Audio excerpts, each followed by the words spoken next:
మిథున రాశిలోకి గురుడు వచ్చిన తర్వాత సరస్వతి నది పుష్కరాలు ప్రారంభమయ్యాయి. వాటిలో స్నానం చేయండి. మంచిది, మీకు ఉన్న ఇన్నాళ్ళ మీ చీడ పీడ అన్నీ పోతాయి అని చాలా రీల్స్‌లో విపరీతంగా చెప్తున్నారు. ఇక్కడేమో మన తెలంగాణలో ఇక్కడే సరస్వతి నది ఎక్కడున్నది అసలు? భౌగోళికంగా ఎక్కడుంది సరస్వతి నది? సరస్వతి నది మన దాని ప్రకారం అయితే అంతర్వాహినిగా ఉంది. ఒకటి జైపూర్ ప్రాంతంలో జైసల్మేర్ నుంచి మొన్న లాస్ట్ ఒక 3 నెలల క్రితం ఒకసారి బోర్వెల్ వేస్తుంటే సముద్రం ఆ బోర్వెల్ మిషన్తో సహా లోపలికి లాక్కెళ్ళిపోయింది కాబట్టి చాలా వార్తల్లో వచ్చింది. అవును, అది సరస్వతి నది ప్రవహించిన ప్రాంతం. అయితే మనకు ఇదమిద్దంగా మనకు బద్రీనాథ్ నుంచి మానా విలేజ్ మధ్యలో సరస్వతి నది కొంచెం ఒక పాయ ఖచ్చితంగా చెప్పాలంటే 200 మీటర్లు మాత్రమే ప్రవహిస్తుంది. మిగతా అదంతా గంగలో అంతర్వాహినిగా ప్రవహిస్తుంది అని చెప్తారు అక్కడి నుంచి. కానీ ఇక్కడ తెలంగాణలో సరస్వతి నది ఎక్కడి నుంచి వచ్చిందో తెలియదు. ఇప్పుడు కొత్తగా కాంగ్రెస్ పార్టీ ప్రభుత్వం తీసుకొచ్చి పెట్టిందేమో కానివ్వండి సరస్వతి నదిని. ఎందుకంటే కాంగ్రెస్ పార్టీ ప్రభుత్వాలు ఏదైనా చేయగలుగుతాయి దేశంలో వచ్చేసేసి. ఎందుకంటే లేని సరస్వతి నది ఇక ఇప్పుడు మనకి ఇక్కడ మన కాళేశ్వరం దగ్గరలో ప్రాణహిత తర్వాత ఈ నది కలుస్తున్నది, గోదావరి ప్రాణహిత. అక్కడ సరస్వతి నది ఎక్కడి నుంచి వచ్చింది? అలా అనుకుంటే అలంపూర్లో 7 నదులు కలుస్తున్నాయి దగ్గరలో. తుంగభద్ర నది, హంద్రేనీవా, తర్వాత వచ్చేసి కుందు నది, ఇవన్నీ కలిసే దాన్ని సప్తసాగర సంగమం అంటున్నాం కదా. మరి అక్కడ కూడా చేయొచ్చు. అలంపూర్లో కూడా 2 నదులు కలిసిన చోట ఎక్కడైనా సరే త్రివేణి సంగమం ఉన్నట్టు అనుకుంటుంటే అక్కడ కూడా చేయొచ్చు. సో ఇక్కడ మన తెలంగాణలో సరస్వతి నది పుష్కరాలు, అక్కడ స్నానాలు చేయడాలు అవన్నీ ప్రభుత్వాలు ప్రజలకు మతం మీద ఉన్న నమ్మకాలతో ఆడుకుంటూ చేసేటువంటి పుష్కరాలు ఇవి తప్పితే నిజంగా పుష్కరాలు కావు. ఇక్కడ తెలంగాణలో జరిగే పుష్కరాలు ఏవైతే ఉన్నాయో అది నిజంగా ప్రజలను మోసం చేయటం. ఓకే, నిజంగా చెప్పాలంటే ఖచ్చితంగా దీంట్లో ఎక్కడికైనా చాలా గొప్ప స్వీపింగ్ స్టేట్మెంట్ ఇచ్చారండి. ఇప్పుడు లేకపోతే సరస్వతి అనేది ఆంధ్రాలో ఎక్కడుంది చెప్పండి? మామూలుగా మనం ఇంట్లో స్నానం చేస్తామండి. చెంబులో నీళ్లు పెట్టుకుని వెళ్ళబడి గంగే జమున కృష్ణ గోదావరి సరస్వతి నర్మదే సింధు కావేరి జలేస్మిన్ సన్నిధింకురు అని చెప్పి నీళ్లు పోసుకుంటే గంగా స్నానం చేసిన ఫలితం వస్తుందని చెప్తున్నాం. ఇప్పుడు వీళ్ళు చెప్పేది అలాగనే ఉంది.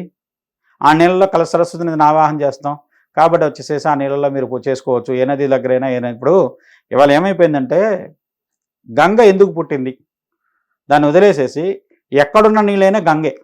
కాబట్టి మీరు ఎవరైనా పితృదేవతలకి వాళ్ళకి తృప్తి కోసం వాళ్ళ యొక్క అస్థికలు తీసుకెళ్ళి నదిలో కలపాలంటే ఇక్కడి నుంచి మీరు కాశీ వెళ్ళో లేకుంటే అలహాబాద్ వెళ్ళో గంగలో కలిపితే ఇక్కడ ఉన్న జీవనది మిమ్మల్ని శపిస్తుందని చెప్పడం కూడా ఒక రకమైన బ్రాహ్మణంలో ఉన్నటువంటి మూఢత్వానికి పరాకాష్ట అని చెప్పాలి. ఆ మాత్రం భగీరథుడికి తెలియదండి. ఆయన అంత కష్టపడి తపస్సు చేసి మరీ సగరులను పుత్రులను ఉద్ధరించడం కోసం ఆయన అంత తపస్సు చేసి గంగ గురించి తపస్సు చేశాడు, శివుడి గురించి తపస్సు చేశాడు. మళ్ళీ శివుడు బంధిస్తే మళ్ళీ తపస్సు చేస్తే ఒక పాయను వదిలిపెడితే అది భూమి మీదకి వస్తే దాన్ని తీసుకెళ్ళి ఈ విధంగా ఇన్ని కిలోమీటర్లు ప్రయాణించిన తర్వాత ఆ నదిని తీసుకెళ్ళి ఆ సగరుల యొక్క మృత దెబ్బల మీదకి ప్రవహిస్తే వాళ్ళకు ముక్తి కలిగింది. దానికోసం ఆయన తపస్సు చేసి సాధించే ఎక్కడ నీళ్ళు చెంబులో నీళ్ళు తీసుకెళ్ళి అక్కడ పోస్తే రాదు ఆయనకు. అలా వీళ్ళు మాట్లాడే భాషలో చెప్పాలంటే భగీరథుడికి ఆ మాత్రం తెలివితేటలు లేవండి. గంగ పుట్టిందే అస్థికల కోసం.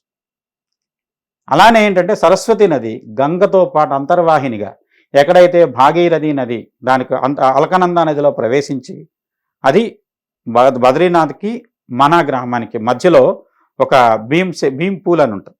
దాని కిందగా ప్రవహించి వచ్చి అలకనంద నదిలో కలుస్తుంది. అక్కడ ఉన్నటువంటి నది అది సరస్వతి నది.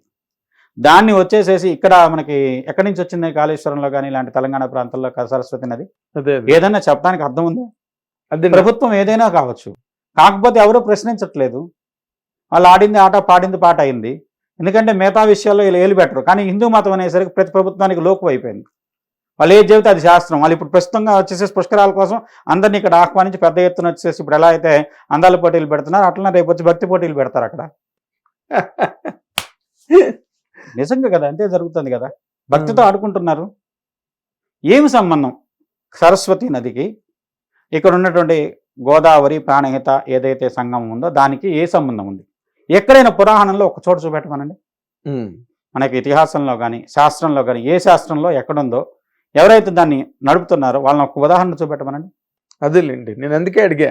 ఈ సరస్వతి నది ప్రవాహం తెలంగాణ ప్రాంతంలో కానీ లేదా మన తెలుగు రాష్ట్రాల్లో సరస్వతి నది ప్రవాహం ఎక్కడుందన్నది నాకు డౌట్ వచ్చింది. ఏదైనా కొన్ని చోట్ల కొన్ని చెప్పడానికి కొన్ని ఉదాహరణలు చెప్తారు. లేదంటే ఈ శాస్త్రంలో ఇక్కడ ఉన్నటువంటి పురాణ ఇతిహాసం ఆధారంగా ఇక్కడ కూడా చేసుకోవచ్చు అని చెప్పచ్చు. కానీ ఇప్పుడు మనం ఎలా అయితే ఇంట్లో స్నానం చేస్తున్నామో చెములో నీళ్ళలో ఇలా పట్టుకుంటే అన్ని ఆవాహన జరిగిపోయినట్టు భావిస్తున్నాము. ఉమ్. ఇప్పుడు అదే భావంతో ఇక్కడ చేయడం తప్పితే దీనికి ఏమాత్రం శాస్త్ర ప్రాధాన్యత లేనే లేదు.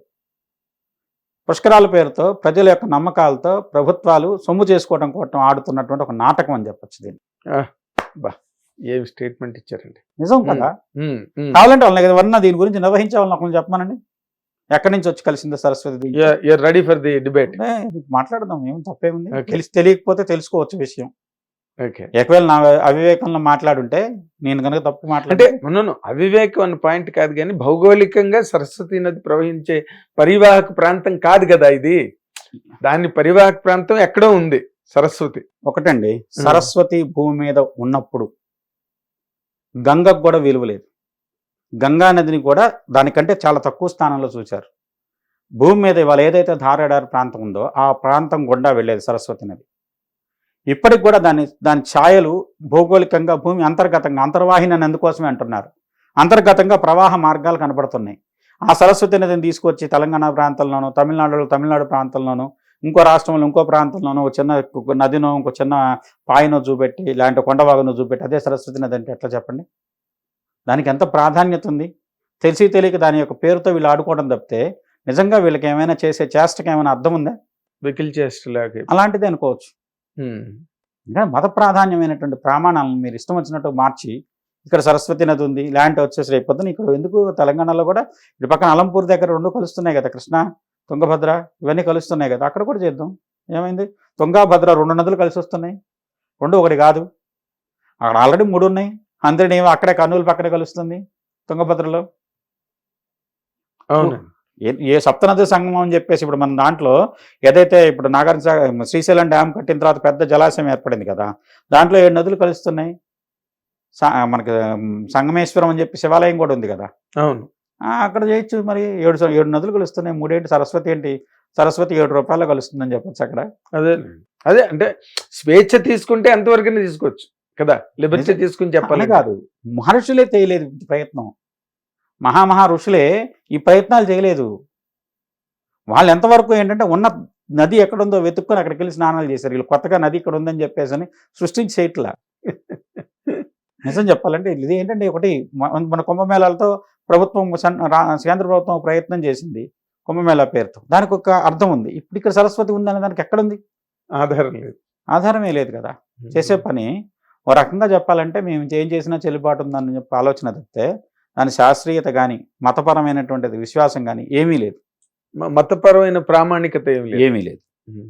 హిట్ టీవీ యాప్, ఇందులో short news, live news, entertainment shows, movies, digital magazines తో పాటు మీ జిల్లా వార్తలను కూడా ఫ్రీగా చూడొచ్చు.